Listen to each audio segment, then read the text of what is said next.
GHMC పరిధిలోని ఓ అపార్ట్మెంట్లోని ఫ్లాట్లో నేడు తెల్లవారుజామున అగ్ని ప్రమాదం సంభవించింది. అల్వాల్ ప్రాంతంలోని మచ్చబుల్లారంలోని వీబీ సిటీ అపార్ట్మెంట్లో 5వ అంతస్తులో అగ్ని ప్రమాదం జరిగింది. ఫ్లాట్లోని సామాగ్రి అంతా పూర్తిగా కాలిపోయింది. అగ్నిమాపక సిబ్బంది ఘటనా స్థలానికి చేరుకుని మంటలను అదుపులోకి తెచ్చారు. అప్పటికే ఫ్లాట్లో వస్తువులన్నీ దగ్ధమయ్యాయి. అగ్ని ప్రమాదానికి గల కారణాలు ఇంకా తెలియాల్సి ఉంది.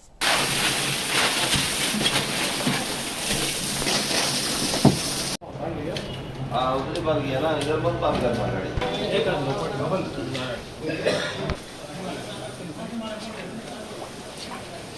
गाड़ी